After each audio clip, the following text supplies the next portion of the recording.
everyone, and welcome back to another movie commentary. Today we're doing a Muppet's Christmas Carol, Yay. Yay. a Christmas This Carol is- adaptation. We don't have enough of those. Well, to be fair, Shiri, we didn't comment on much. Aside from the Mickey one that I picked a few years ago, we didn't really do that many. So would you say, I Shiro? Roy. I mean, in general. So we did also commentate on the Batman Noel one a while back. True, too. I guess that does count. So, Shiro, would you say that the Christmas Carol is the most widely adapted British novel? One of them, I suppose. Probably. Wait till you read the zombie one.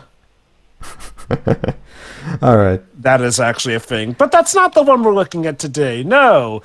We're looking at a version that is actually my first time seeing this one. The full-length version. It's a very long story, so to sum it up very quickly, there was, in some versions more recent of the movie, one of the songs was cut for arbitrary reason. People wanted it to be reinstated, and after a painstaking, job in actually trying to find it and properly restore it in HD, Disney finally released a complete cut, which is the one that we're watching, on Disney Plus. And again, I will just say, unlike the McClunky cut, this is a director's cut version of Disney Plus that justify its presence there. So at least good on them for actually providing an alternative for people to actually be incentivized to use the service. And again, this is the one that we're watching. So again, the important part is that one song which starts roughly near just a bit before the 45th minute mark. So if you don't hear a song of that, it means you got the wrong version. So sorry about that. Anyway, the logo, if I recall correctly, is the original Disney one of the 90s. So you can start from that. Take us away. 80s, Again, yeah. once bad. again, if you're looking at this on Disney Plus, make extra sure you checked under extras, because as you know, here at SCWRM, we like to look at the version that best represents the director's vision. Unless it's just two drastically different cuts, which are practically different stories, in which case we look at them both. But today we're looking at Muppet's Christmas Carol full-length version. Truly one of the most iconic director's cut names. Take us away, Shiri. All right. 3, 2, 1, click.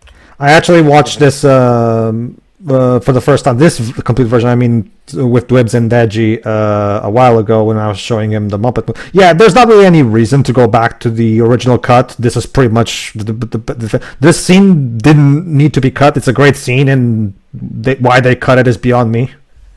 In terms of director's cuts of movies, when we get to later on in the Godzilla movies, they're going to be a doozy.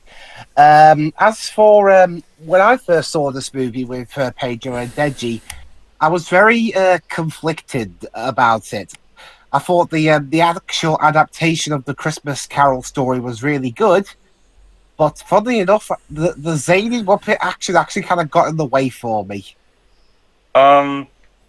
Long-time fans of Cat Icarus, and I mean really long-time fans, will remember actually that he had one of these gags about how he painstakingly edited his Blu-ray copy to actually reinstate the song because he was very attached to that from childhood. So I guess he got his wish eventually in an official capacity. To be fair, Dwibs, unlike other adaptations, the fact that it's a Muppet already tells you that this is a more comedic take on the story to begin with. I just didn't think it was very funny. Also, as you may have noticed, yes, this movie was made not too long after Jim Henson's tragic passing, since this one was basically dedicated to memory of him and Richard Hunt. Yeah, basically this movie was directed by his son, Brian Henson, who also went on to direct Muppet Treasure Island. Which we commented on. Also, yes, Scrooge in this version is played by Michael Caine. Yep. In typical Muppet fashion, they got a big name attached. One of the most British actors you've ever seen.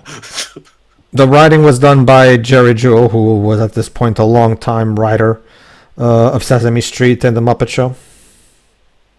When was the last time you saw this movie, Shiro? I'm curious.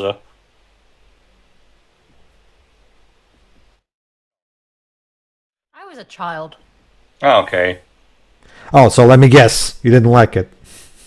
Well, it's been a while. No, I mean, a running gag for us, because Shira didn't like Georgia Jungle when she was a kid. She didn't like Mary Poppins when she was a kid. Our running gag is that child Shira had shit taste. That's our running gag. Oh.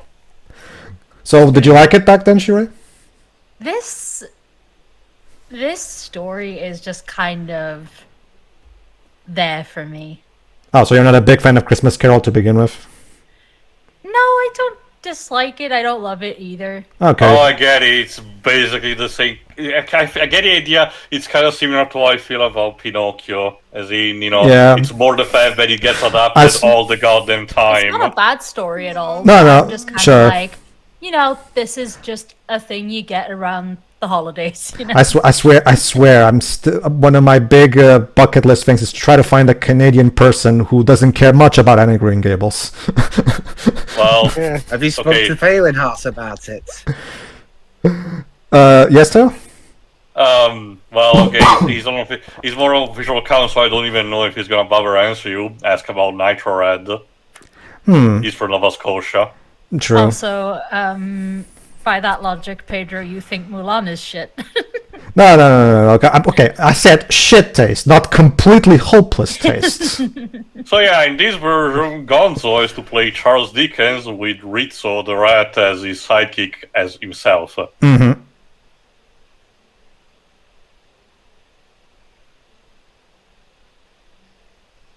Charles Dickens is more blue than I remember him being. What happened to your beard? He shaved. The doctor shaved in. You see what happens. What happened, Webbs, is that the filmmakers understand how very particular you are about facial hair, so they decided to make it so there's no facial hair for you to nitpick.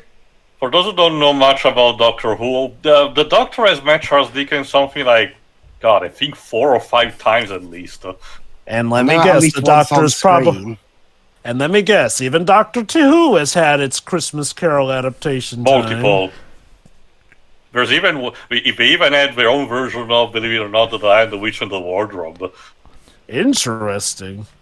But yes, as we're joking about, Christmas Carol is just one of those stories. It's like, you can pretty much expect any piece of media to do its take on Christmas Carol if it goes on long enough, essentially. Peter Pan and the Pirates? Yep, they've done it. Doctor Who? Done it several times. Star Trek? Yes, even flipping Star Trek did it.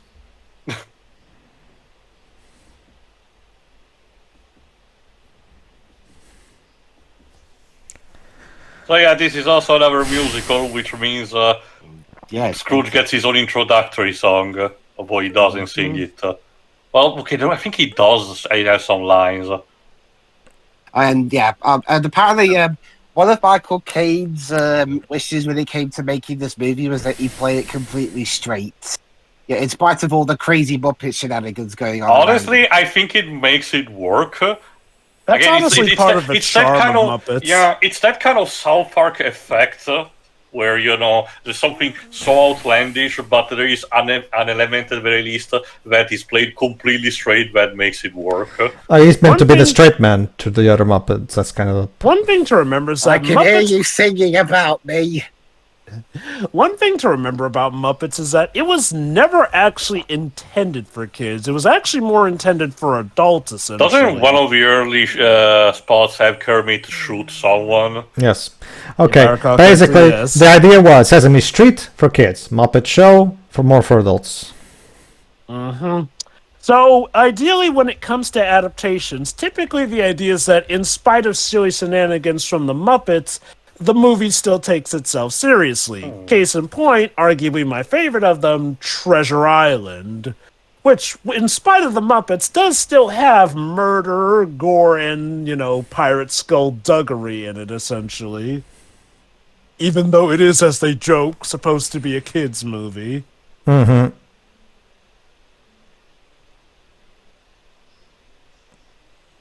So, are the songs all completely original to this version, or does this one take from any previous musicals of Christmas Carol? I'm pretty sure they're all original. Yeah, I'm pretty sure they're all original, Drova. Let me see. The songs were written by Paul Newman, if I remember correctly. Oh, the Beatles.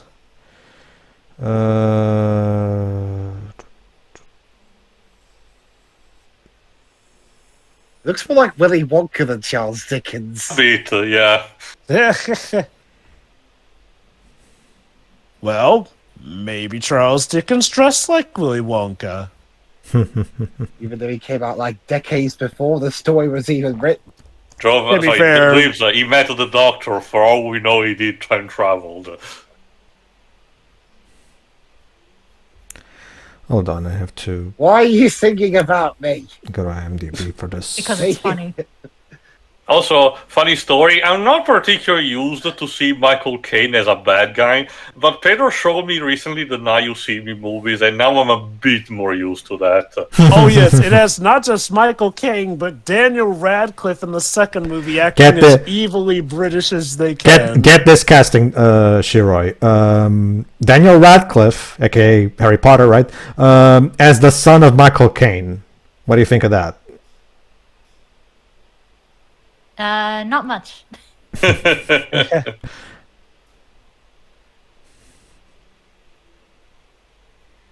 Also, yeah, a story set in the heart of bustling London, and there's all these American accents around. Except for Scrooge himself, of course.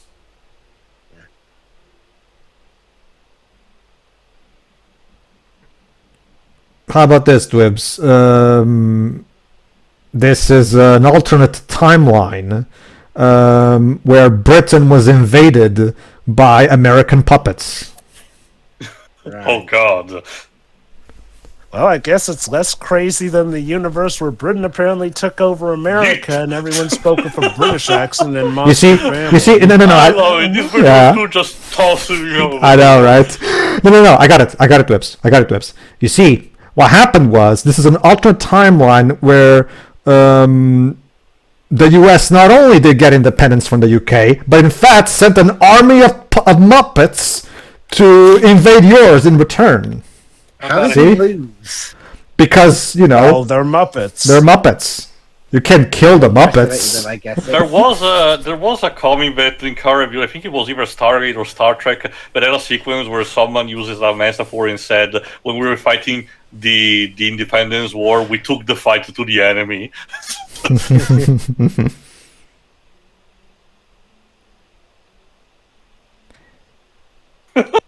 And yeah, Michael Caine is great in this movie. Oh, yes.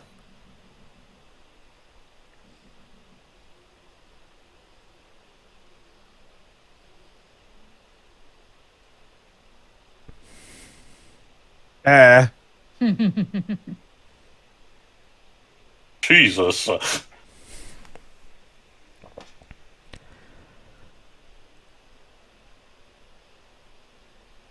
Man, it's like the working conditions at early 2010s Konami.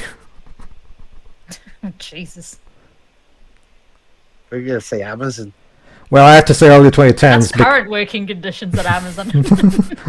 Yeah, you know what? Alright. Yeah, that's actually a more topical joke. Amazon conditions. Go on, too. Alright, who plays the nephew? Let me see. Oh, see, we got someone else British lives. There you go.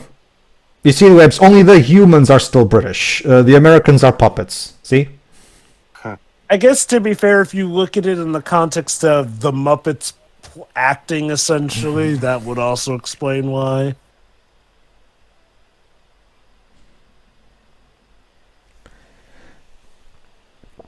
Stephen McIntosh. Let's see, I heard that name. This was actually one of his early movie roles.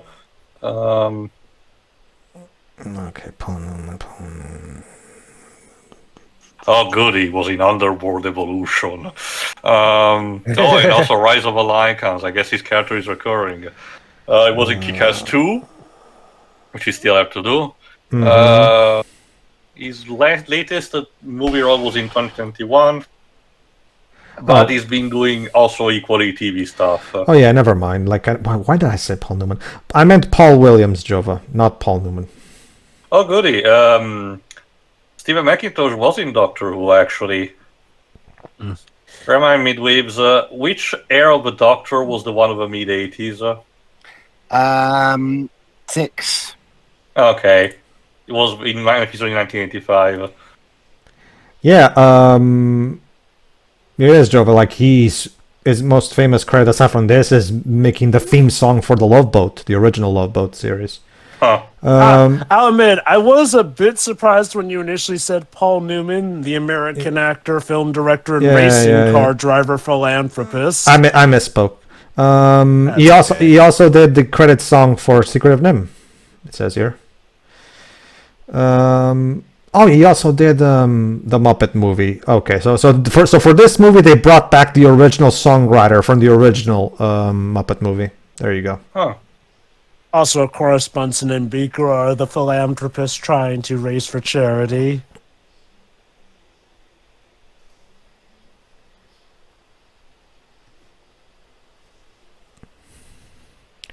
Yeah, he's been mostly a TV composer, or should I say songwriter, not composer, not so much.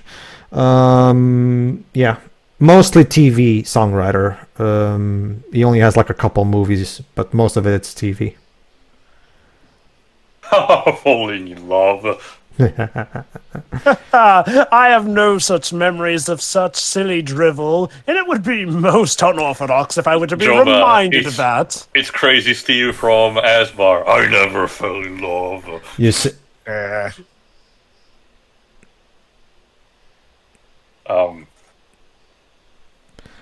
Awkward.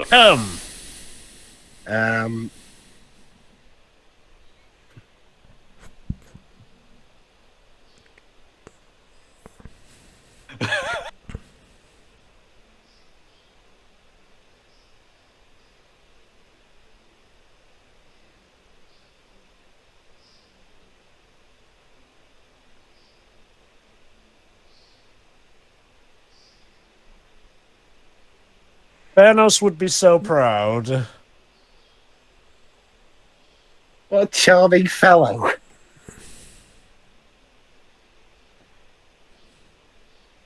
You can just give the thing.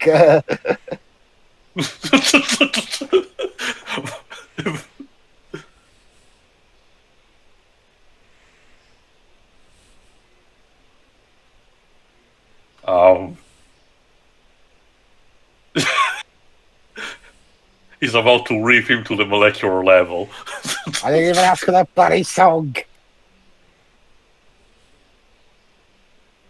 There's no musical numbers.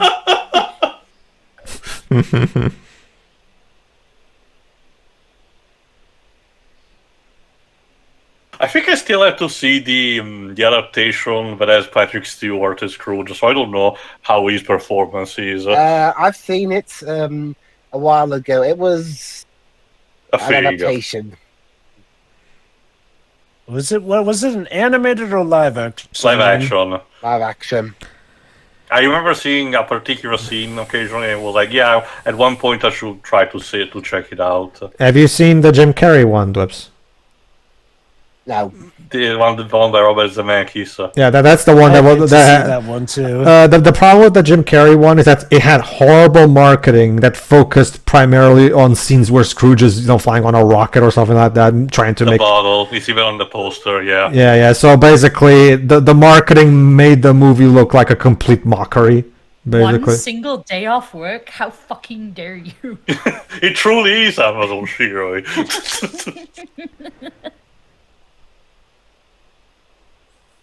so basically, what you're saying is that the workers ask for a day off, and Jeff Bezos is like humbug. Yeah. Yeah, that's a good segue. Dwibs, what does that mean, humbug? What does that mean? I don't know. I'll have to look it up.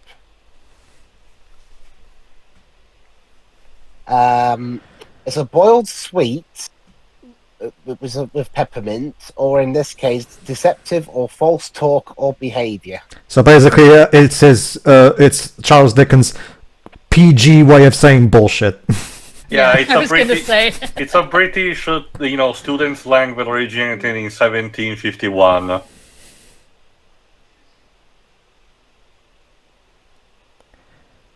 I'll also say having Kermit as having the role of Cratchit in actually for the story actually makes a lot of sense. It's one of those casting decisions, but yeah, I couldn't see any other way around. Yeah, basically. Again, it's just like it's the same logic in the Disney version where they get Mickey. Kermit typically tends to take not often the main character role, but like the most secondary character role in these adaptations. I mean, he's the mascot of the franchise. Ow. Like in Treasure Island, he took not the role of Jim, of course, but the role of Captain Smollett. Like he's always given like some kind of important role. Again, it was the same logic that Nomura cast Mickey as the badass king with a keyblade, because obviously he's in a pretty important Disney mascot. You got to give him special treatment in some way. That was mostly, a decision that had to, basically the plan B, because originally Mickey was supposed to be the protagonist. That is true. Yeah, that's a funny thing. During Kingdom Hearts 1's development, there was this weird time where they technically could not use Mickey's likeness, so they always referred to him mysteriously as the king, and while he does show up at the end of the Kingdom Hearts 1, he's obscured in shadow and all that. With his classic costume, which now Burba's Lit 0.2 actually explains why is that. Yep.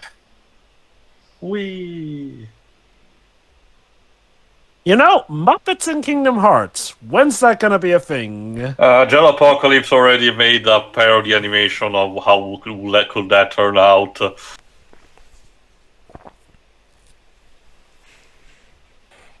So what, will they reveal that it's Soren Company puppeteering them underneath all along in this Something version? like that. Like if it were me making something like it's like, well, actually no, never mind. That's okay. You're talking about in terms of a game. Sorry. Kermit did show up in Mirrorverse, Disney Mirrorverse, RIP. It was actually kind of a neat way to incorporate, his music style into the game. Yeah, he was a bard in that game. Yes, I recall. a knight with a bard motif.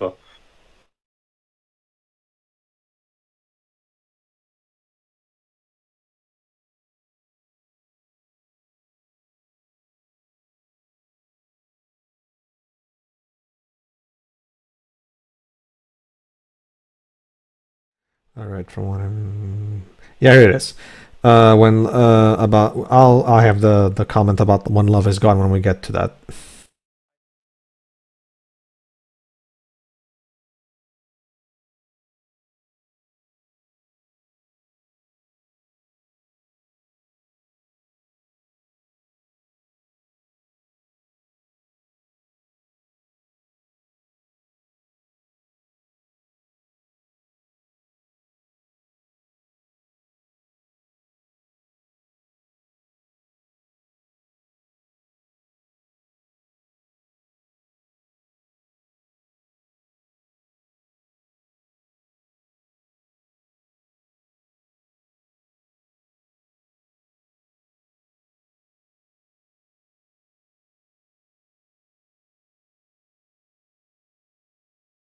And also, Mr. Dickens, yes, I know, you told us earlier that the Barleys are dead.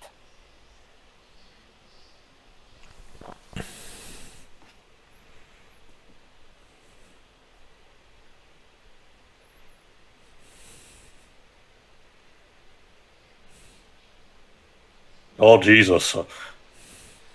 Early 90s CGI for the morphing effect. It's like I'm watching...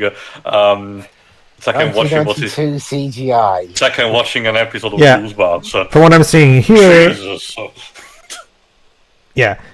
In 2018, the film's director, Brian Henson, actually said that he believed that this complete cut would be unlikely to appear.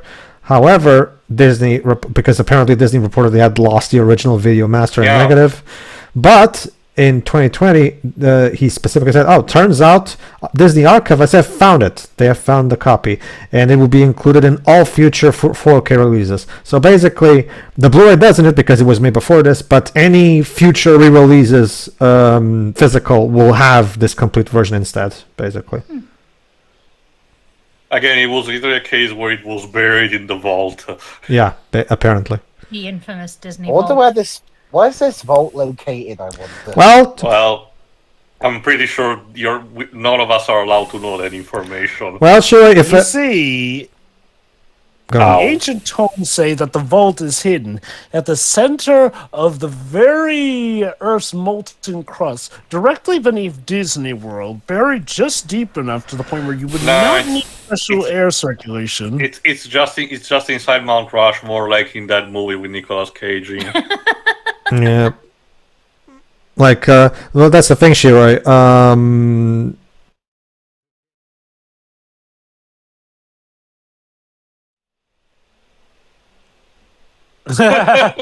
I mean, yeah.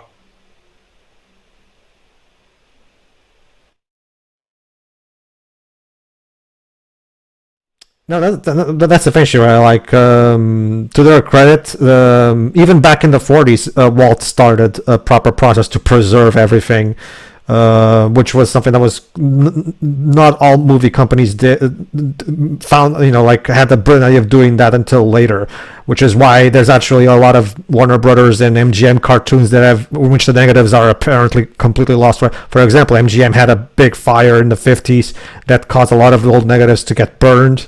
So some of that stuff is permanently lost.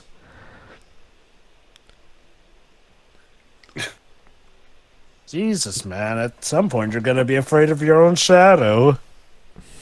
I think he is. Bollocks.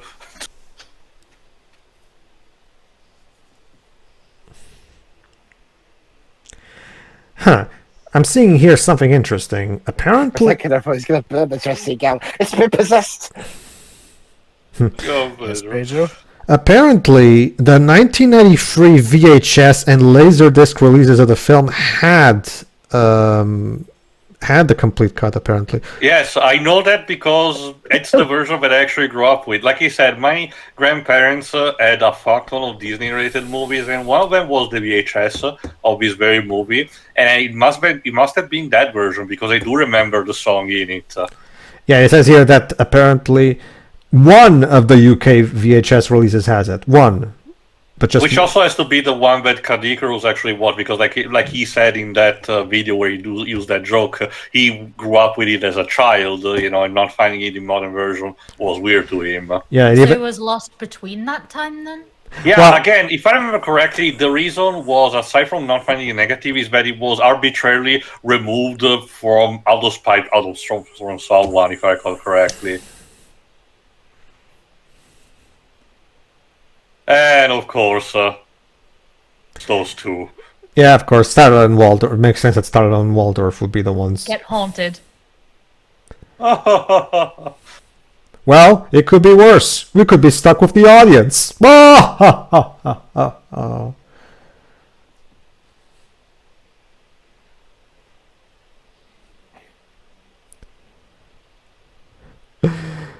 One of my favorite, the 2011 movie written by Jason Segel actually has my all-time favorite Starlight Waldorf moment, where Jack Black gets captured by the Muppets to perform in their show, and Jack Black's like, "I'm being held captive by these weirdos," and Starlight Waldorf like, "Now you know how we've felt for the past 70 years."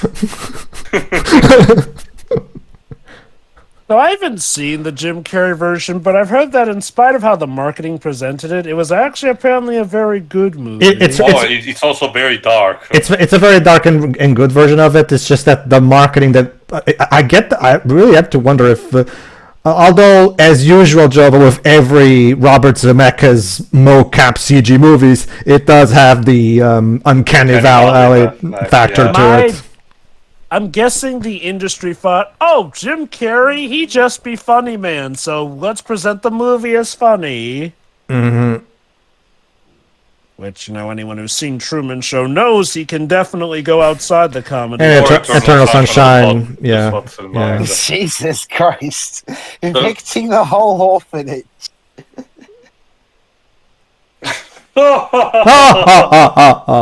Hilarious.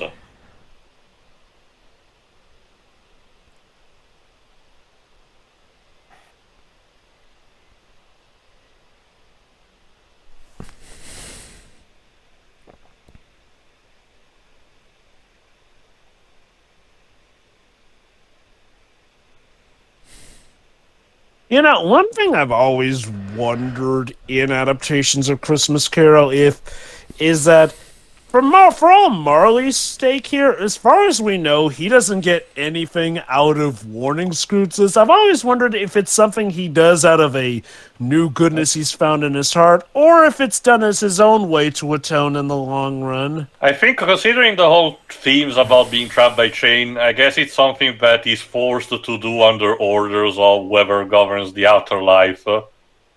That is possible too. Interestingly enough, there is actually a movie that does try and look into the mythos of the ghost of past, present, and future, essentially. The one called Spirited, which sort of works as kind of a sequel to Christmas Carol of all things. There have been some stories that kind of sort of do that. Linka reviewed a Ghostbuster themed comic that kind of does that. Oh. Must have missed that episode. I'll give you a link later.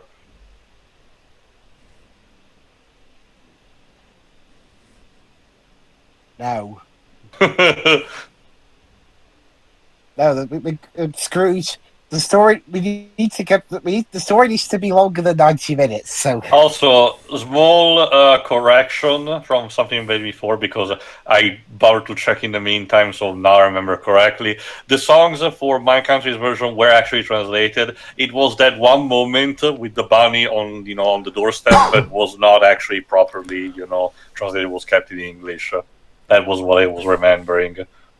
Interesting. So they translated the songs, but not that one impromptu version. I get the idea. It's just because it's very, very short, and being a tongue twister, they did not deem it too worthy to do it.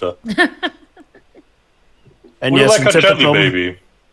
In typical Muppets fashion, they question, is this okay to be showing to the kids? Oh, That actually, Fine. it's like one of those. It feels like one of those old dubs when I was a little kid that sometimes were a bit badly made. Like, to give you an idea, before Portuguese dubs were a thing, we would usually get Brazilian dubs over here, right? And the Brazilian dub for the Asterix versus Caesar, Caesar's Surprise, movie. The Brazilian dub, I'm not kidding, the one that I grew up with, apparently they've now made a new Brazilian dub that's much better now, and that one was thrown away. But the old one I grew up with, I'm not kidding, there's literally a point where there's an entire, 10 seconds we would just hear the original French audio before the Brazilian audio comes back in. Something much more recent. The video game Star Wars The Force Unleashed 2 is fully dubbed, but for some reason someone forgot to actually remove the print of the English dub. So some particular sequences have My Country's dub with the English dub faintly audible in the background too. Very lazy work. You could have just done that the whole time.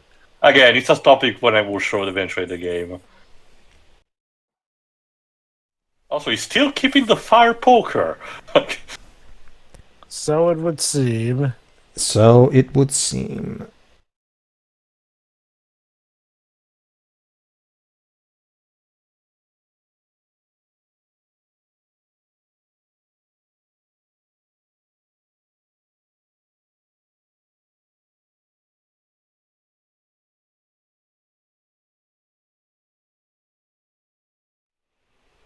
How are you supposed to get to sleep with that going on in the...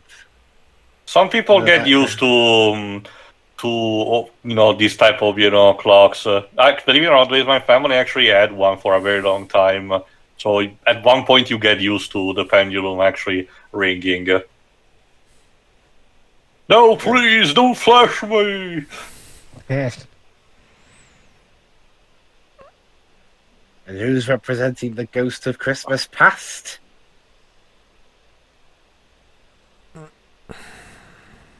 Go towards the light, Michael. You'll become Alfred.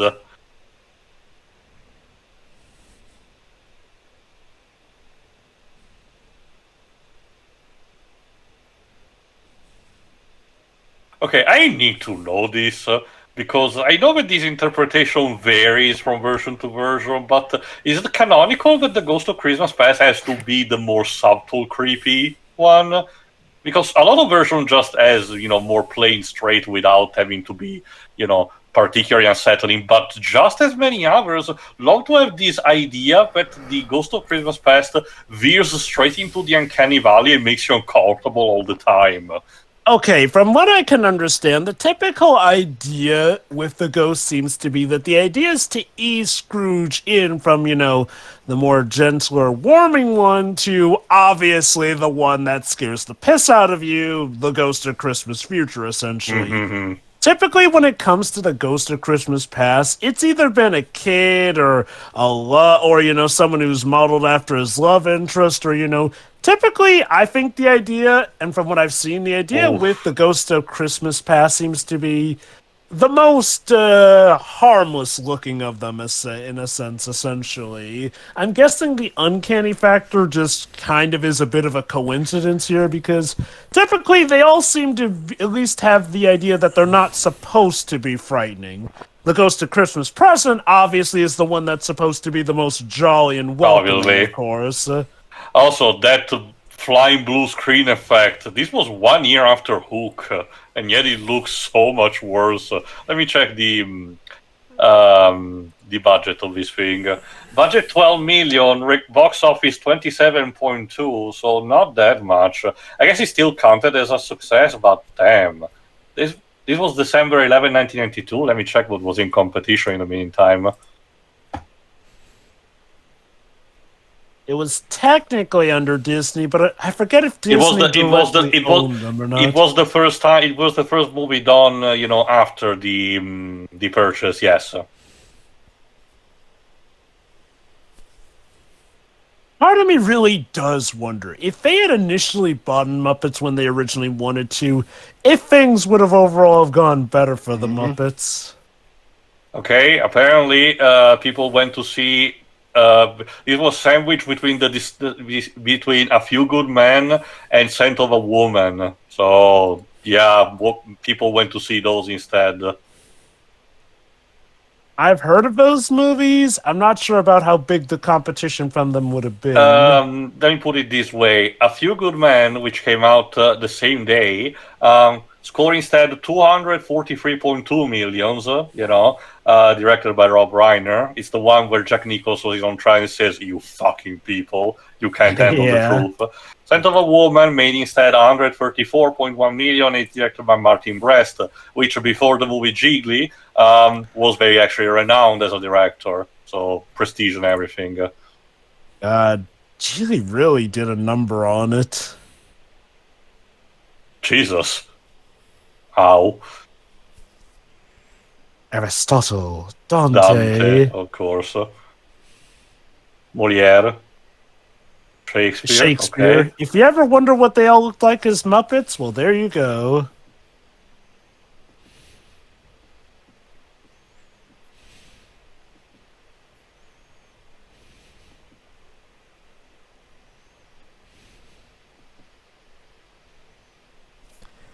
What about you, Diz? Would you like to see it, the Jim Henson Company make a Muppet version of you?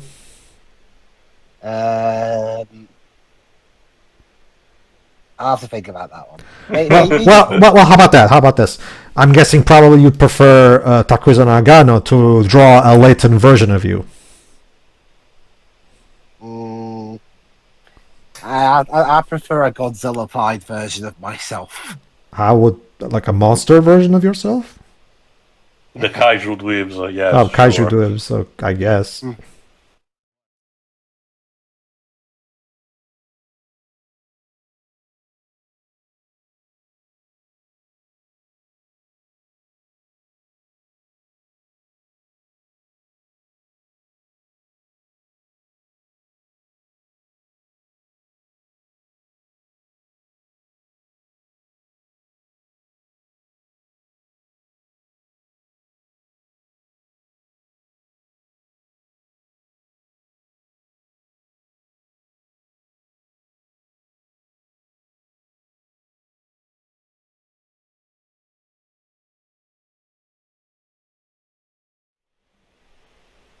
Muppet Godzilla, that'd be something. All right, let me see if young Scrooge is credited. Okay, different versions of young Scrooge are played by Edward Sanders, Theo Sanders, Christopher Milnes, Russell Martin, and Ray Coulthard. I haven't heard of him already. Ray Coulthard. Okay, obviously he's not the F1 pilot, obviously. He's been in a lot of TV stuff. Not that I recognize. He was in the of course. Your old headmaster was a Muppet. Alright, no wonder you were so screwed up later on in life.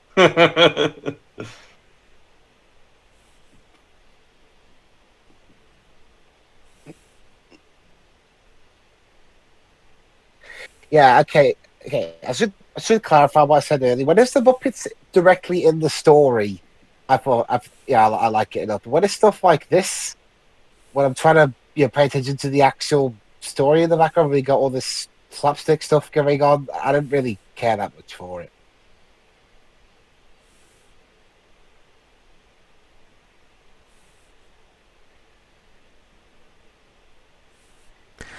You can tell that this is directed by Brian instead of Jim, because Jim never did that in his Muppet movies.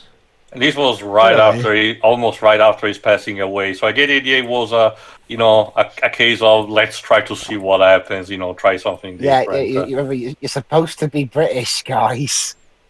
I'm curious, actually. I'm not as familiar. The weird part is that. Sorry, go on. I'm not as familiar with all the Muppets old-timey stuff. I did see one of the movies that's basically a compilation of fairy tales basically being done in their theater, but what's the difference in directing style between Jim and Brian Henson? Well, here's the basic point. Okay, first off, one thing that I will also add to what you were saying.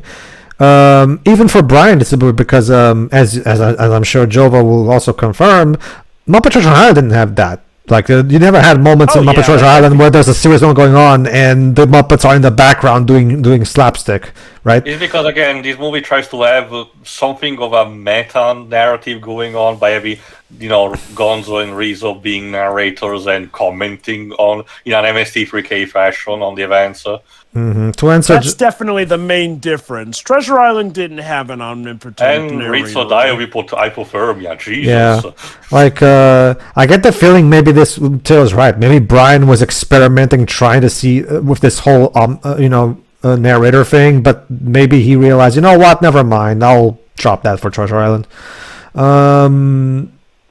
As for Jova's question, well, the original Muppet movie, Jova, was basically a road trip movie, right? And it's very chill. Like, it's very chill with its tone compared to something like what Brian does, where Brian's tone is a very cozy experience. Yeah. Then you go into the second movie, which was not directed by Jim, but was still produced by him, and you can tell it's a different director, though, because it's definitely much more acting to be a more proper, straightforward comedy compared to the first Muppet movie.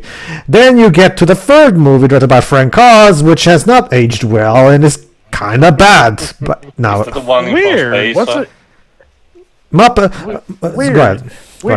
Weird. Frank Oz is like, one of the big guys. You'd think he would know how to handle it masterfully. The problem, Job, is that Frank Oz has a very different idea than Jim Henson about how to handle the Muppets. He prefers the Muppets when they're quote-unquote edgier. Basically, and as a result, he does a lot of stuff in Muppets that just feels either mean-spirited or just flat out disgusting sometimes. Well, hey, I guess that made him the perfect guy to direct the musical film of Little Shop of Horrors.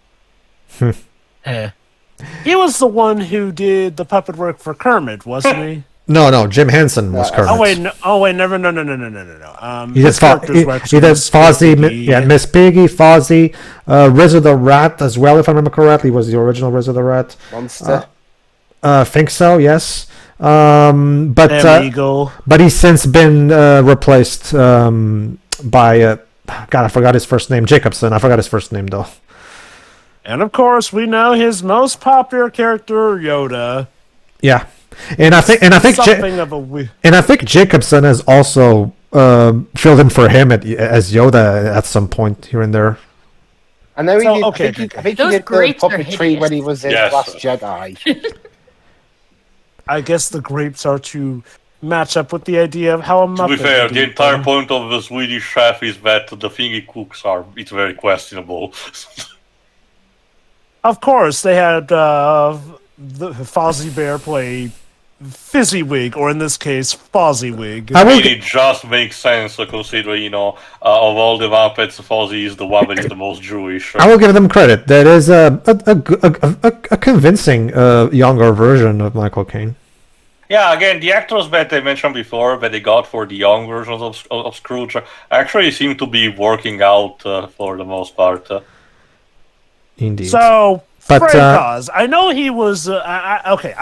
from what I know about Frank Oz, I know that he was one of the big hot shots of the team. So again, typically I would think that means he knows what he's doing, but I'm guessing, well, it's not so much he didn't know what he's doing, but like you said, he apparently has a different take on it. Yes. Okay. To be fair, I'd say his take is part of the mix, the idea of, you think it would be for kids, but it's for adults. My guess is his flaw was that he wanted to lean definitely more into making it much more apparent that this was meant for adults. Yeah, his problem is as he goes overboard in the other, you can take something like look at Muppets Wizard of Oz, where that movie is way too kiddie, right? Frank Oz's Muppets Take Manhattan basically goes too far in the other direction, to the point where it just loses the whimsy and fun tone that the Muppets are supposed to have, Alright, the love interest of Scrooge, Belle, is played by Meredith Braun, which I think she's a native Kiwi from New Zealand, before she relocated in the UK.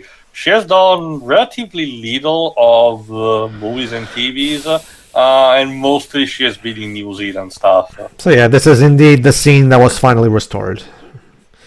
Fun fact, there's a bit of potential cruelty that the musical added in. I don't know if it's part of the original story, but one of the cruel bouts of irony is that in the musical, it's actually Scrooge's partnership with Marley that not only distracts him from, wedding the love of his life, but also leads him to eventually put Fizzywig out of business, essentially. It really depends on the version, Jova, but the thing that the story tries to be the most consistent of is the idea that it was Scrooge's actions, that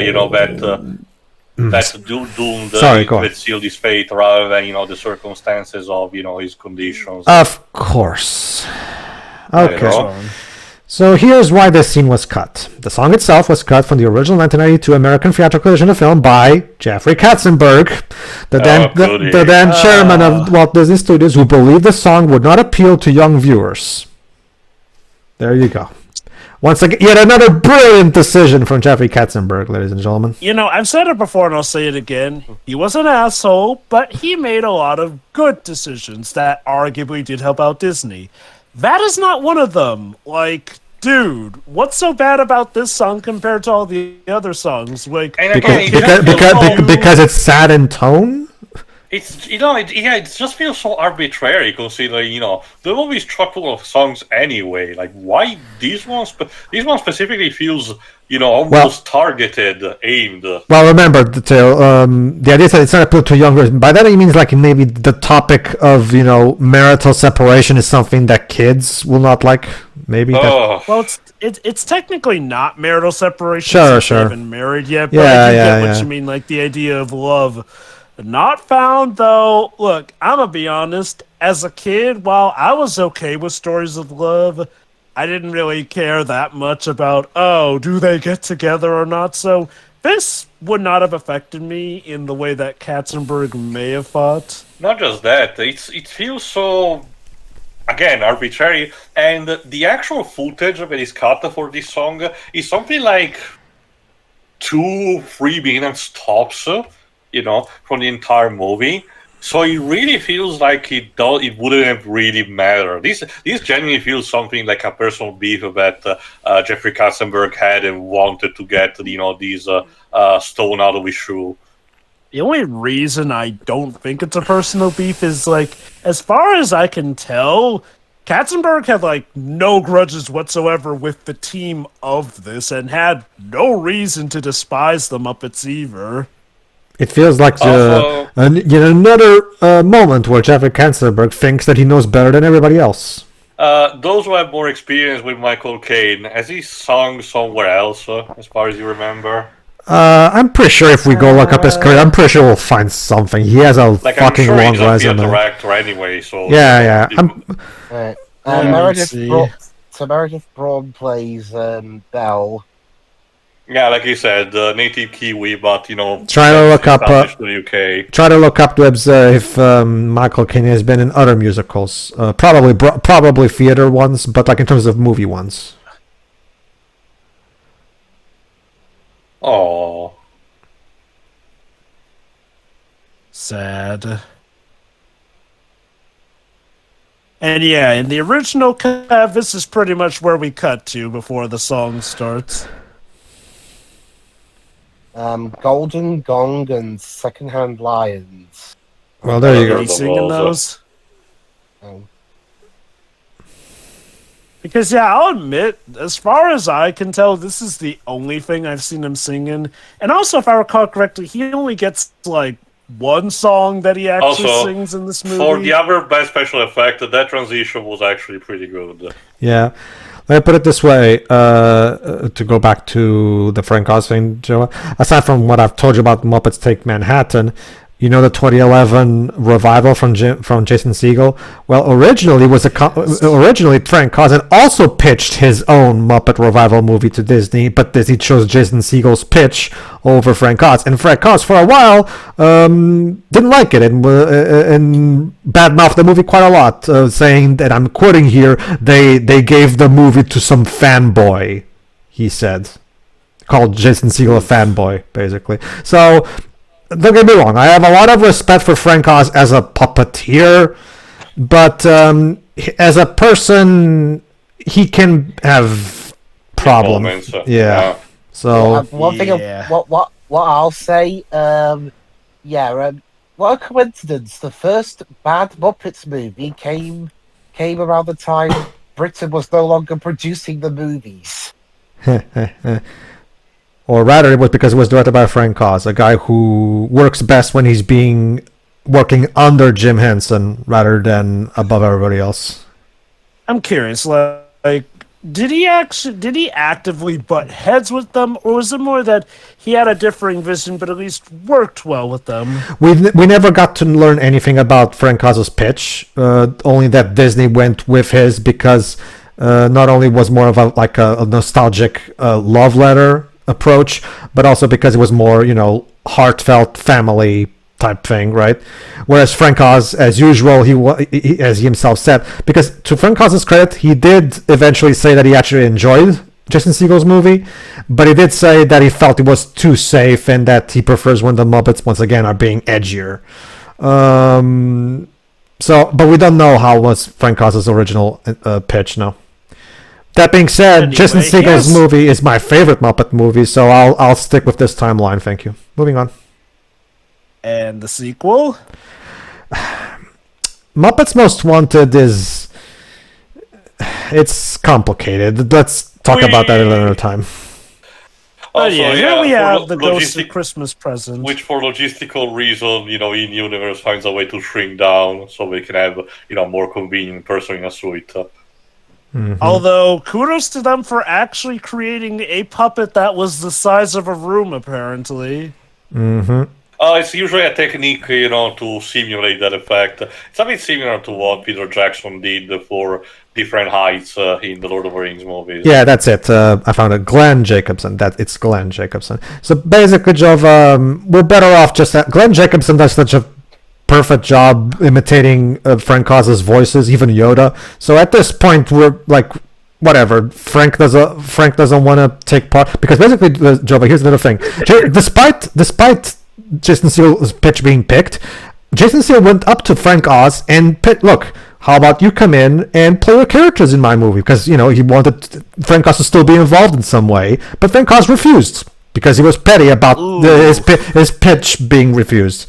So, you know what? Let's fuck off, Frank. Glenn Jacobs. We don't need you. We have Glenn Jacobson. To be honest. Ideally, it would be nice to see him bury the hatchet, but yeah, that's a yikes. Hey, it's the snowman from the other Christmas special. Got a cameo. Cute. Yeah. Frank is one of those guys, Jova, where you either do it his way or not, or you don't do it. That's basically it. Like, things have to be done his way. Also, interesting that he takes him to Christmas morning.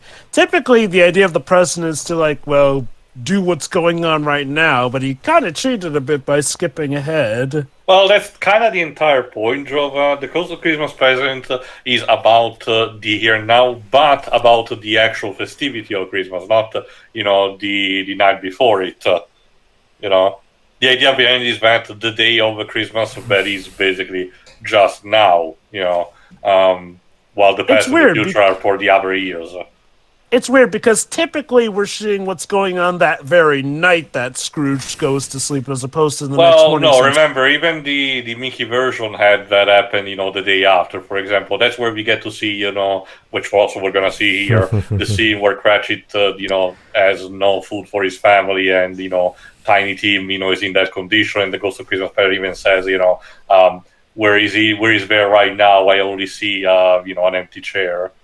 Well, I definitely recall that being the night of, because typically the idea is for the morning on Scrooge to be better, but okay, I guess... Again, the idea is that this is what the Christmas present would be if he doesn't change his way. But Tio, doesn't that technically make him the ghost of semi-Christmas future instead? That's as pedantic as calling Frankenstein's monster just Frankenstein.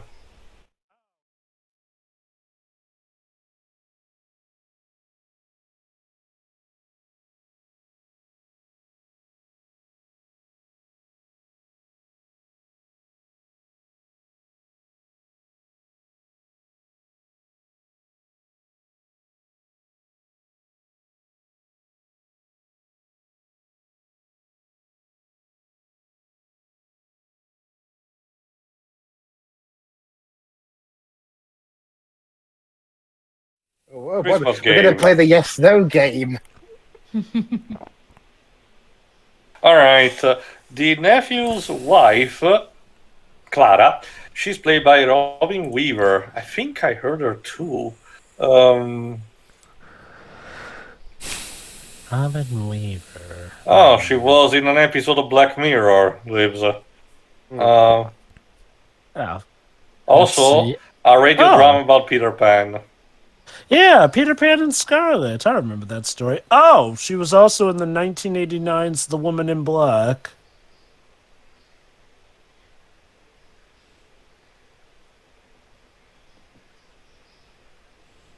The in-betweeners? Also, it seems that we had some leftover... Also, it seems we had some leftover... Also, it seems we had some leftover goblin puppets left. Like, seriously. Yes. To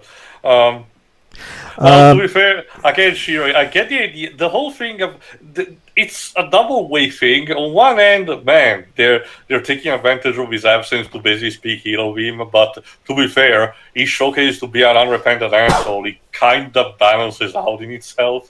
Mm-hmm. Oh, trust me, some versions of Scrooge absolutely deserve it, if not worse. Yep. Oh, never mind. I need to make a correction. Never mind. Jim Henson also directed The Great Muppet Caper. All right.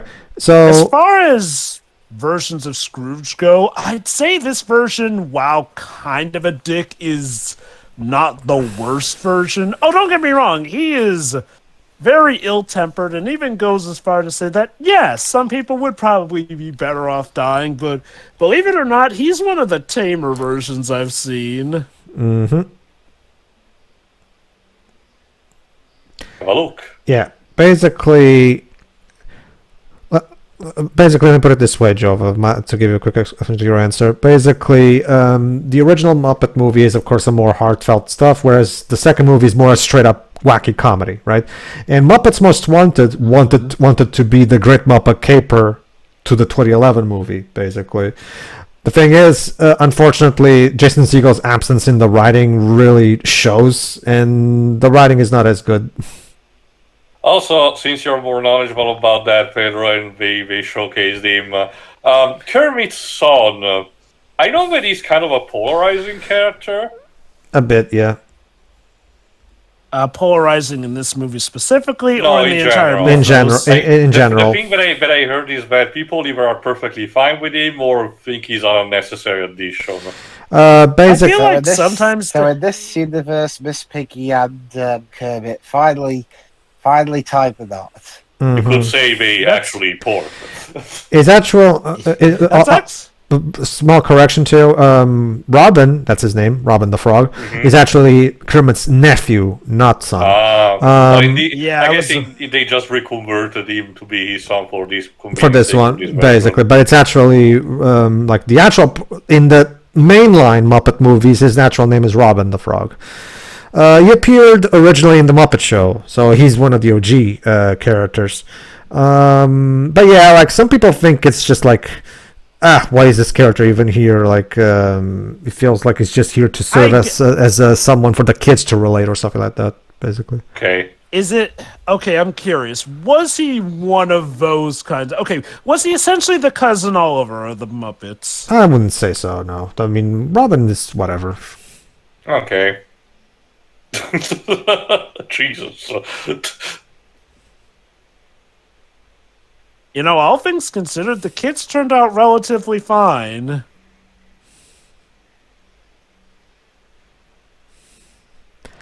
It finally happened, ladies and gentlemen. Kermit and Piggy have children now. And none of the kids... They've had to change their names, but yeah, they got there. And none of the kids turned out to be abominations, thank the Lord. No. Now, Donkey and the Dragon, on the other hand. It could have been worse.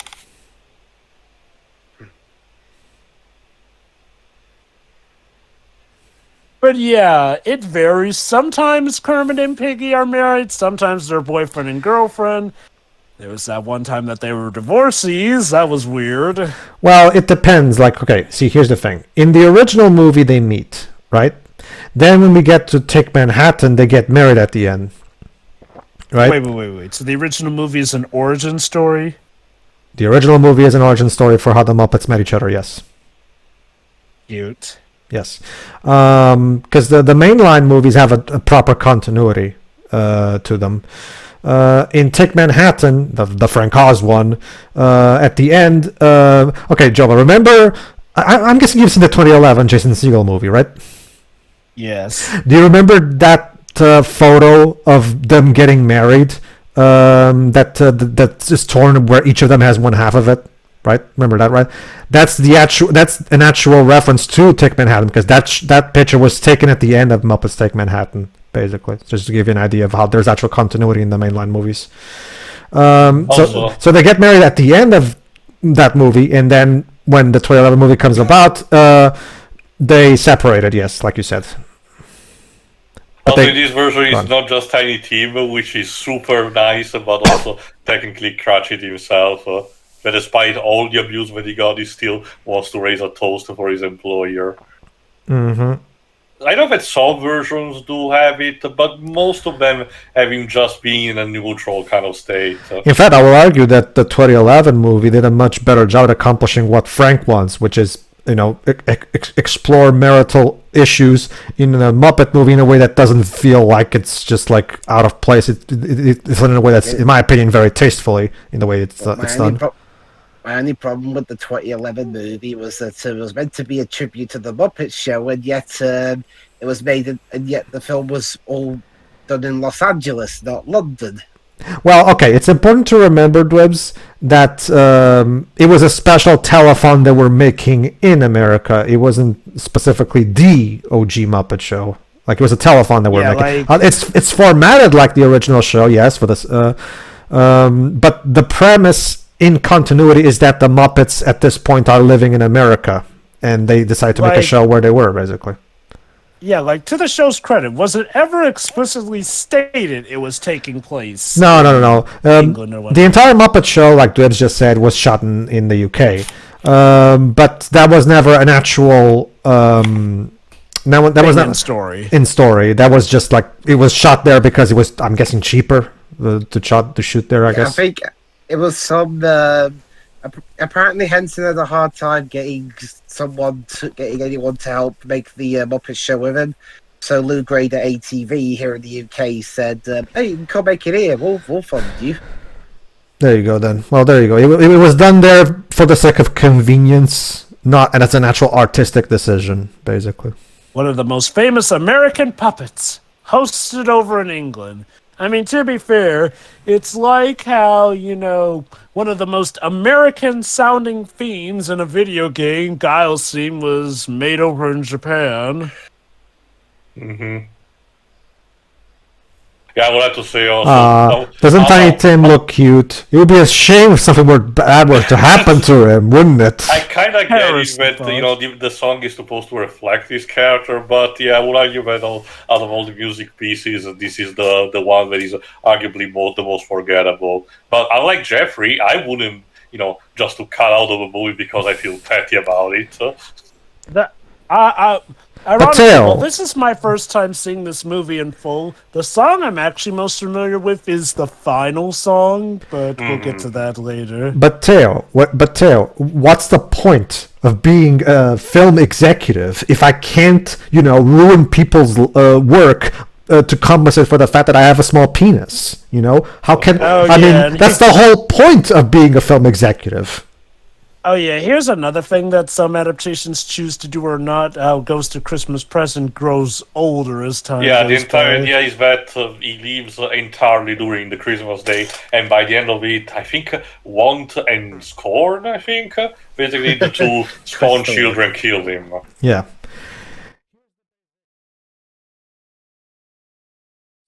I don't think it happens in this version. I think it just disappears. But yeah, in some version, it kind of gets graphical, like in the Jim Zemeckis version. I've actually seen one version where he decays and actually becomes the Ghost of Christmas Future. That's the one with Luke Evans. I guess one interpretation will have to be that the three ghosts are just one being that cycles. It could be valid. Mm-hmm. So yeah, in this one, they're pretty much up front that, yes, Ghost of Christmas Present will essentially die. God damn. Oh god, Eric Jacobson, that's it. For some reason I keep screwing up my names today. Eric Jacobson, that's his name. Alright, here's the basic mainline chronology of the Muppets, Jova. The first movie takes place first, then the Muppet Show. The Great Muppet Caper, it's kind of hard to figure out where it fits somewhere, but obviously it's before Take Manhattan. And Take Manhattan is where the Muppets split up. It's the whole goodbye song that everybody remembers from that movie. And by the end of that movie, they basically stop, having that career, and that's why at the beginning of the 2011 movie, they're basically, they're no longer well known because they haven't been around the show business for so many years. So the whole, the Muppets haven't been around thing from the 2011 movie works both on a meta sense as well as in a chronological sense. That's why that movie's that's why that movie's so clever. Basically. All right, what is the fog machine? You rehearse this. Here's the part that everybody is curious about for the adaptations of these. What kind of fucked up design will the Ghost of Christmas Future will have? Ghost of Christmas yet to come. John Cena. I mean, to be fair, you cannot see him. So, yeah. Could you imagine a WWE version of the Christmas Carol? Hey, Dwebs, have you seen John Cena's Gillette commercial? No. Because it's so bad. I have to show you after this. It's so bad. So, yeah, like I've mentioned, the idea with the ghosts is like, wow, obviously Scrooge. Hey, Charles, you wrote the story. You can't go. It's basically the shoe of the clown moment. Because the Ghost of Christmas Yet to Come is usually the part where the story gets immensely fucked up, I kind of get the thought process of, let's, drop the comedy act because this is where shit is getting real. They just didn't give him a face, which, fair. Again, Nothing is scarier. Most of adaptations do. Remember, before he pulls out Jesus, before he pulls out the cape, the cloak and reveals to be Pete. The the Mickey's version has him cloaked. Same goes for the Looney Tunes version, Baham Duck, which has Taz in it, but is obscure most of the time.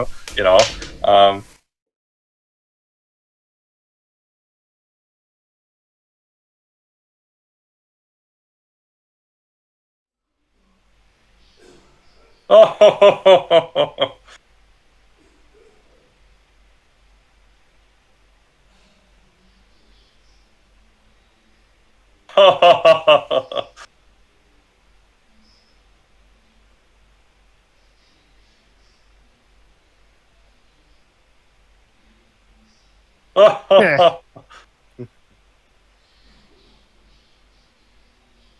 Let's go capitalize more on poor people.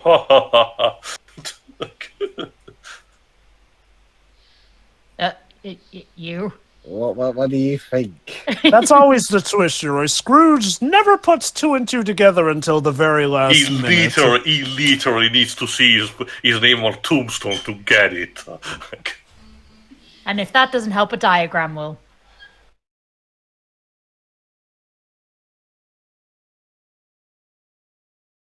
Oh yeah. Oh, now the Muppets sound British near the end of the movie. Don't you see, Dweebs? That's because they're the poor people's quarters, so of course they represent, people being more British. It's kind of like Games Workshop having a media for Warhammer 40k being everyone speaking American, mostly, except the orcs, which have a very hooligan-esque British accent. But yeah, typically the idea is that Scrooge's conclusion is, it's not me, but a man who lives a life so similar to me that he is meant to be a lesson for me. Of course. Cautionary Never mind the fact tale. that it is literal the future, my dude. I mean, as showcased with Professor Layton in the Unknown Future, apparently it takes a lot for British people to understand if they time traveled. But yeah, no. When it comes to the Ghost of Christmas Future, there are a lot of variations. Typically, the most common version is one that gives a deathly appearance with a face obscured that doesn't talk at all. However, there are occasionally some differences. There are some versions that reveal themselves to be legit skeletons, some that actually do talk but very little, some that actually are a bit more talkative, but of course still find a way to scare the ever-loving piss out of you. About that, Scroogey. Too quiet.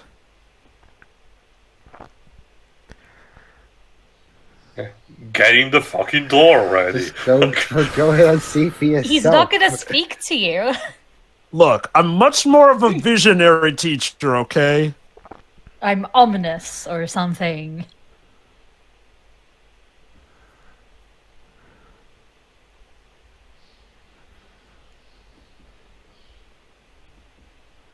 Cutting onions.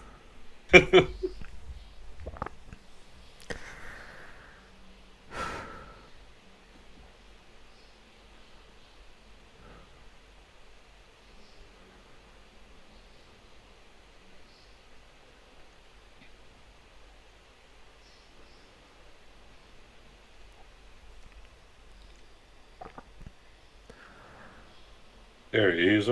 I mean, yeah, his son died.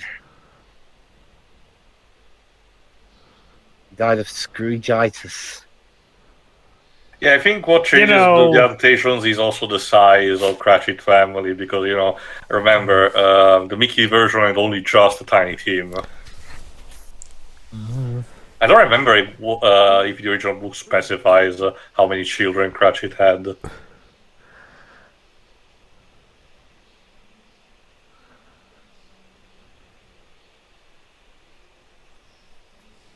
I'm wondering why they weren't sentient like we are.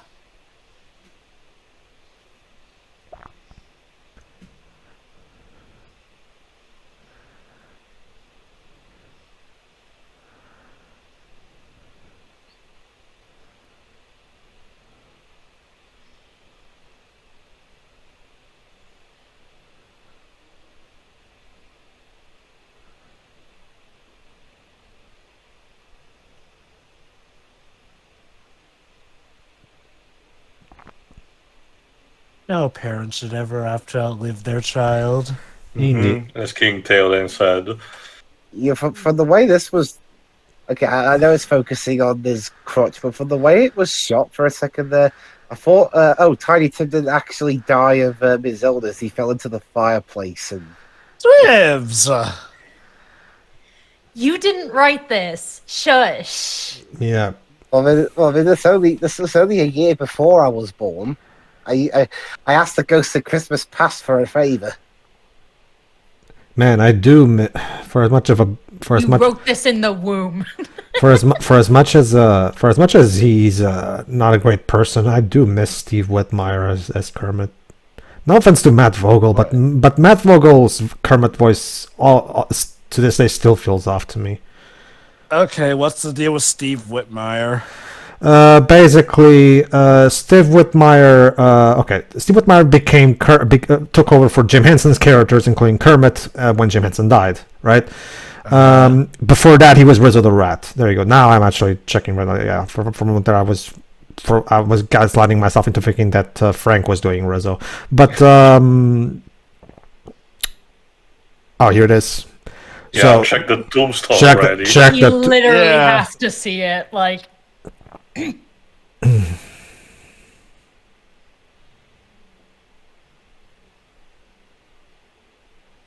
No. Yes, that one. No. read it, dude. The other one, you pleb. The man can get to the right grave eventually. Get on with it. Future's not known for its patience. God, if ever that were true.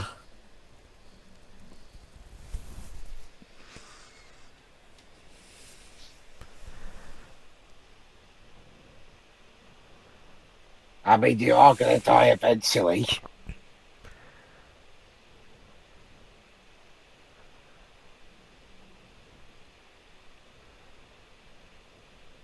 You know, that's one thing about Scrooge. He kind of tends to forget that Marley even told him, dude, you're being given a lesson and a chance to change. But he always kind of forgets that when he gets to the future segment. Remember, Joe, which the whole might be experience just is the fear of it all. That too. Also, the overall experience is very esoteric, and outside of the cardiac arrest interpretation that Van Manuel had, there's also the fact that the idea that Scrooge essentially spends an entire night without sleep. So by the time that dawn nears, he's severely sleep deprived. So of course he's not rationalizing. all He right. typically springs up as if he's had the night's sleep of It's his the time. adrenaline. Go on, Yeah. Pedro. Now, to answer Jova's question, basically, Jova, according to Brian Henson, the director of this movie and the Treasure Island one, there's problems with Steve Whitmire, the guy who played Kermit between 1990 and 2017. He was always making outrageous demands and often played brinkmanship. He would send emails attacking everyone, including the writing and attacking the director.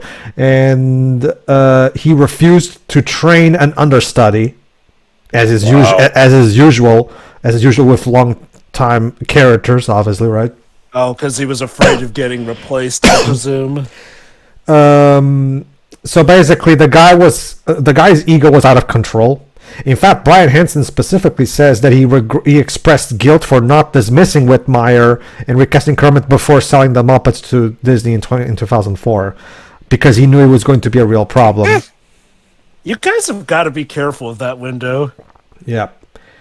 So basically what happened was in 2017, when they finally got rid of Steve Whitmire, Matt Vogel, who joined the Jim Henson Company in 1996 and specifically to be an understudy to become Big Bird, he eventually became full-time Big Bird in 2018 after Carol Spinney retired.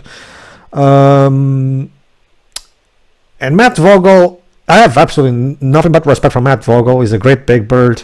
But you can tell that he was not studying to be Kermit. He was studying to be Big Bird because his Kermit voice, unlike Steve, doesn't really resemble Jim's original voice at all. Don't get me wrong, Matt Vogel is a fantastic actor, fantastic performer. I am in no way trying to disrespect Matt Vogel. He's awesome. It's just miscast as Kermit, in my opinion. His voice doesn't sound like what we're used to hear from Kermit. Well, I mean, to be fair, it's like you said, he wasn't exactly given a whole lot of preparation. No, he wasn't. That's the Also, problem. oh my god, that kid knocked down the narrator. Does that mean he's the most powerful character if he can knock out God? That's the Well, it has happened multiple times in the story, But Drula. these two are really bad at like positioning for their job. Basically, That's- the art. That's exactly the problem, Dwebs. Since Steve Whitmire refused to train an understudy, we never had anyone to replace him. That's the problem. Also, I know that they've been discontinued, but how many pence 5 shillings are supposed to be? Dwebs? Sorry? I know much that is they've been 5 shillings? discontinued. How much is for 5 shillings in relation to either pences or pounds? Alright. 5 shillings in pounds. It's about 5 shillings is about 25p. Oh, that's very reasonable. You can buy a Freddo for that. Yes, for you.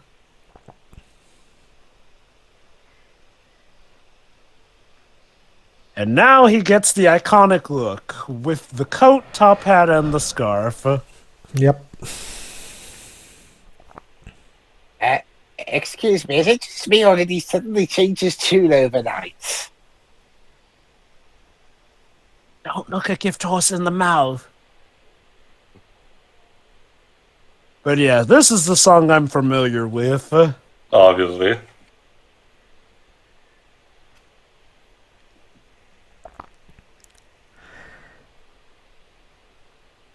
Yeah, again, this is the only time I have heard Michael Caine sing.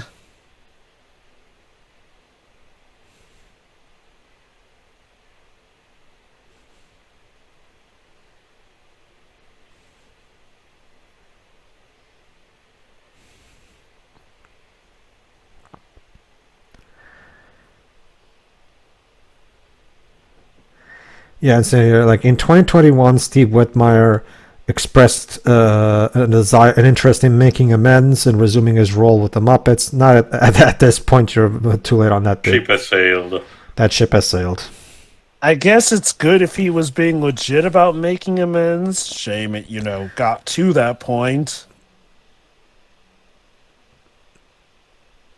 It does sound... I actually remember when fan reaction to when that happened was actually pretty negative. Like they were all chastising Disney. Okay, to be fair, I'm guessing a lot of this was behind the scenes stuff. As far as the fans knew, we didn't know at the was time. Yeah, because at the time, sorry, go on.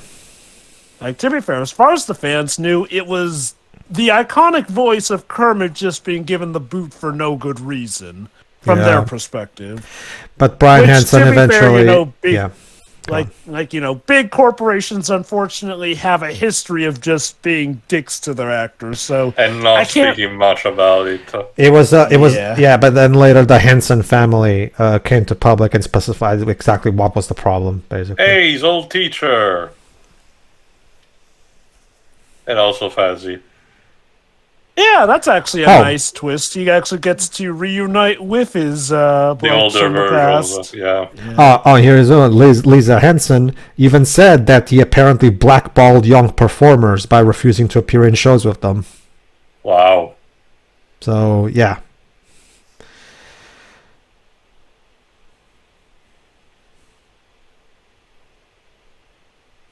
It's a Christmas miracle! He's giving even the rats presents! But wait, aren't there some rats who actually have jobs? Well, he prepared the cold gifts, actually, in his office, if you noticed, which is ironic. It was the thing that they demanded, but it's still cold nonetheless. Alright, time to do the surprise.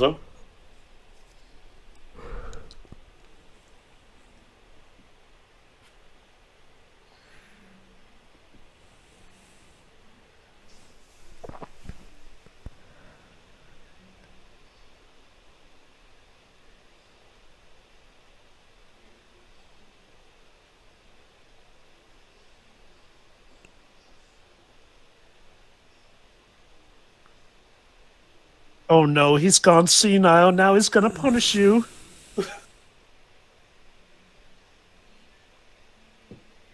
Oh no, you didn't. Oh no. Oh, God. Don't make me speak angry. No, you do not. Can you imagine if she actually did have to throw hands?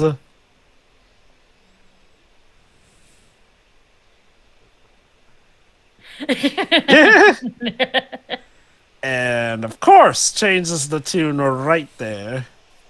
I mean, to be fair, I guess to them it'll come up. He changes tune pretty quickly too. Yeah. Again, you have to wonder if, from some people's perspective, they think the old man's gone senile. It reminds me But of. he's going senile in our favor, so let's celebrate. It reminds me of one of my favorite moments from season 1 of Family Guy, where they have a big speech to get Brian rid of all charges. That's very nice, Mr. Peter Griffin, but the law is the law and cannot be twisted by pretty speeches. I'll give each of you $50. Grant, you can go.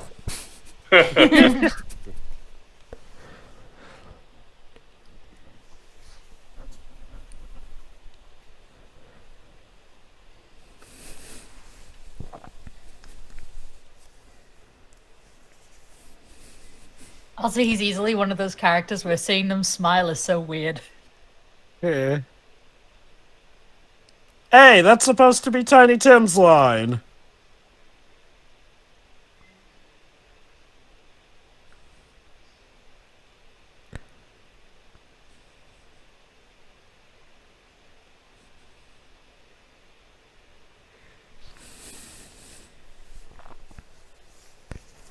They don't sing Joy to the Children. Apparently. You know, with them basically bringing everyone back, I'm surprised they didn't even bring back his fiancée as well.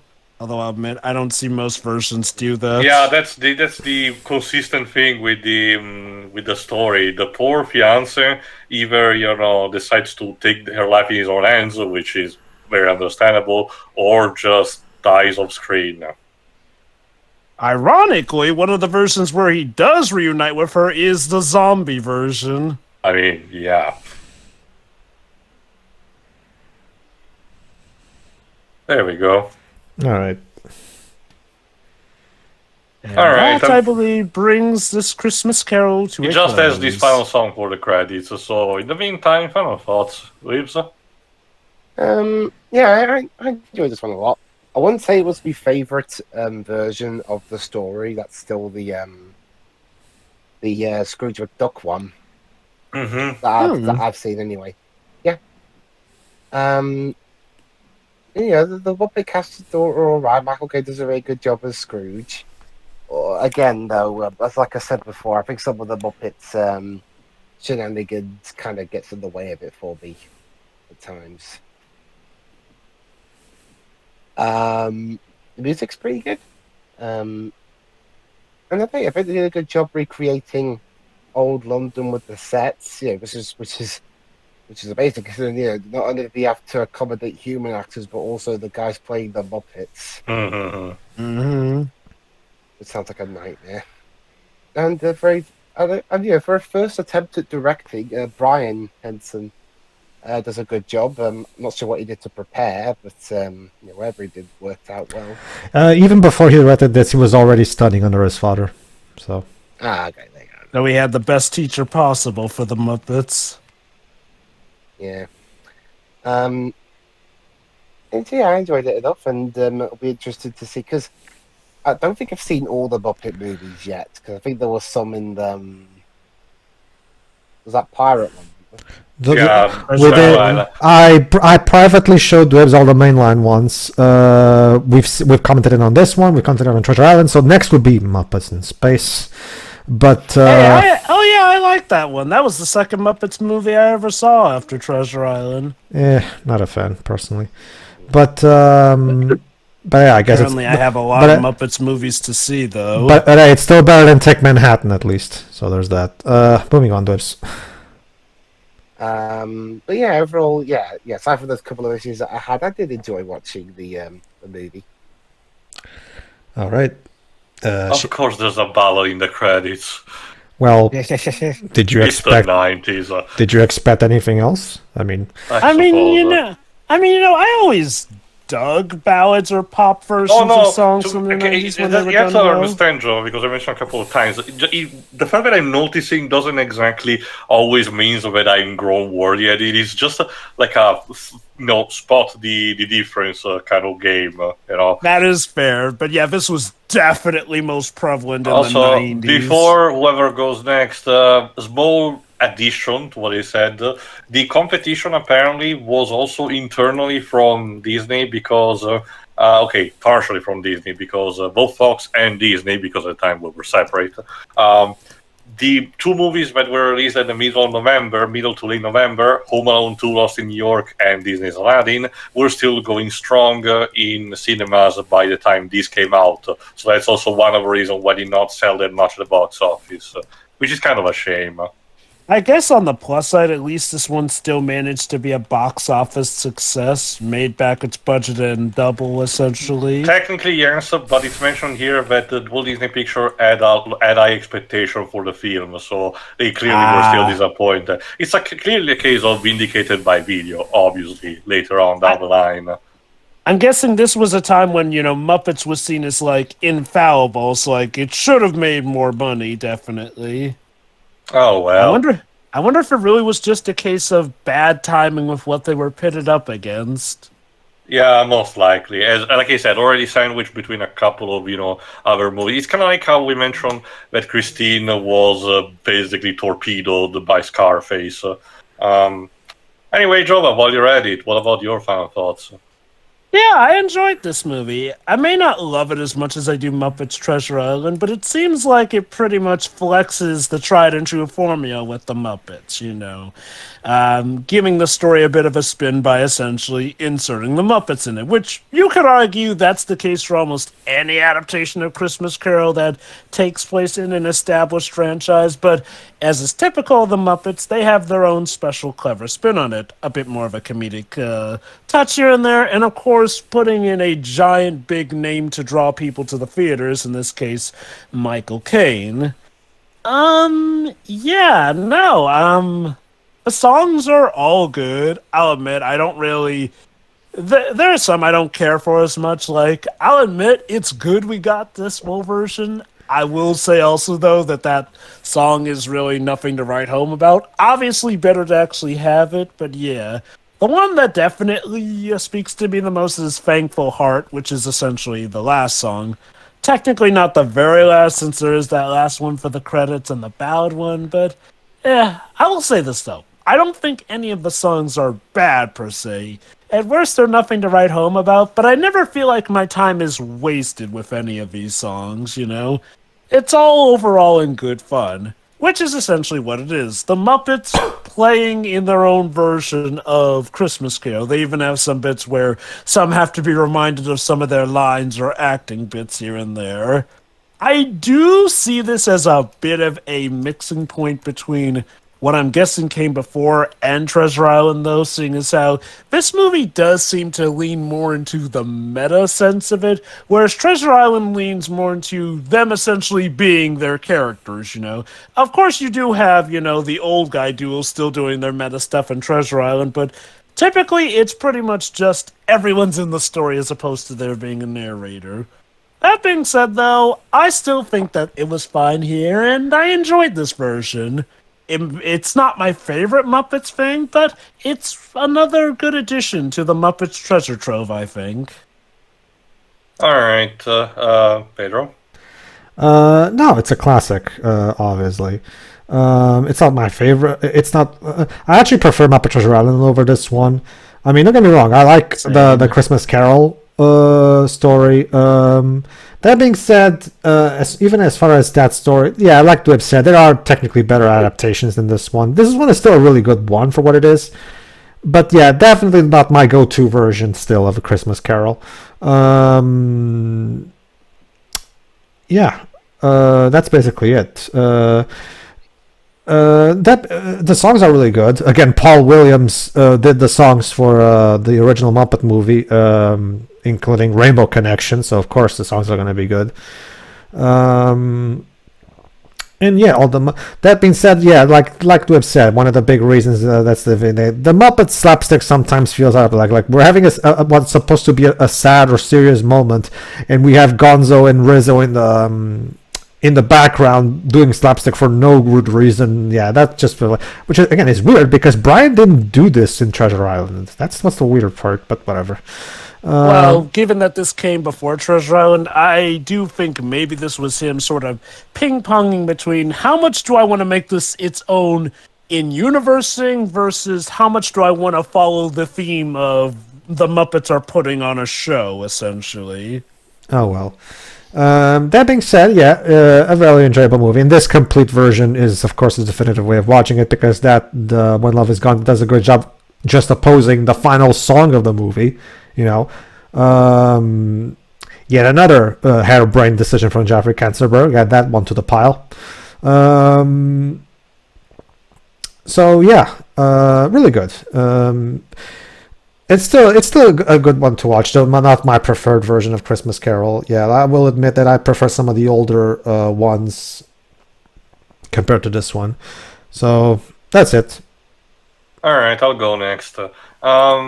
It's perfectly fine. I have to kind of agree with Pedro. It's perfectly fine, but it doesn't do a lot to elevate, which is kind of instead what happened with Treasure Island. With Treasure Island, they played technically straight to the story, but if you remember, they changed at the same time a lot of things, so it has a bit of an identity. This one technically has something like that going on, particularly with the meta-narrative of, Gonzo being inserted as Charles Dickens, but it's played much more straight, which is not necessarily a bad thing. It's just, a thing that happened for this. Nothing, technically wrong with that. But it's by the same token, it's not something that you come basically continuously unless you grew up with it. Like, for example, it's in my case, I grew up with this as a child, both with this and the Mickey version. So those are the two that I gravitated towards the most, towards it. But because this is basically the town bicycle when it comes to UK stories, there have been so many other different versions. Hell, I don't know if you ever watched it, but there is a Flintstones special about Christmas Carol, which takes a very interesting spin by having the characters having to do the play, but with Fred acting very entitled in the meantime. So when the play ends in the more cheerful way, the characters still have to, in the actual story, the characters to still resolve the issue with Fred afterwards. So it has kind of a double layered meaning. That actually takes it a bit more than this to that very concept. Just for one example, and of course even stuff like Baham Duck. No, this one again is perfectly serviceable, perfectly fine, and thank goodness now it's fully restored for its preservation. Really still don't understand the logic that Jeffrey Katzenberg had, but then again, with that kind of person, it was literally Russian roulette. You never knew what you were getting. It's actually ironic since our last commentary, Hunchback, was about Jeffrey Katzenberg actually being a cool dude and letting the team do whatever they wanted because he was impressed with their success. If anything, this is starting to making me ponder once again if he's, frenzied, outburst of chopping down the Black Cauldron really was necessary in the end. Just asking. But again, it's one of those things that we'll never know. If the walls could talk. But again, this version is perfectly fine. Michael Caine works very well as Scrooge. And again, I was not used to see him in a more, villainous kind of role until the IUC mythology. So yeah, this was actually very novel for me to see him. And again, if you're someone who grew up with him mostly as Alfred, for example, from the Nolan Batman trilogy, you'll be kind of surprised what he can do. Again, even the other live-action actors are perfectly fine. The songs are a bit forgettable, if I have to be honest. Some of them are, perfectly, serviceable for the moment that they had to convey. The Tiny Team one, doing the Ghost of Christmas Present segment, I argue is technically the more forgettable one. But as Pedro noted, there is technically reincorporation, so, it's perfectly nice. Again, at the end of the day, it's Christmas Carol. You really need to try very hard to find a version that outright sucks. And I think in one commentary, Jova told us about a TV-made movie that tries to be super dark and edgy, and apparently did succeed in what I just said. But I'm not in a particular rush to check out that one, to be honest. Like I said, I want to give a look to the Patrick Stewart version at one point. But I'm done. Shiroi. This was a cute adaptation. It's pretty straightforward in what it is. This is what I mean by, you know, this story is just sort of there for me. The songs were cute. Yeah, it was fun, and that's it really. So where are we going next? Jova, do you have any idea? Because this Christmas has been a bit all over the place. Well, I was reminded of the year when I showed you guys Fat Man, and I thought, you know what? What if we did Die Hard, but it actually was a Christmas movie?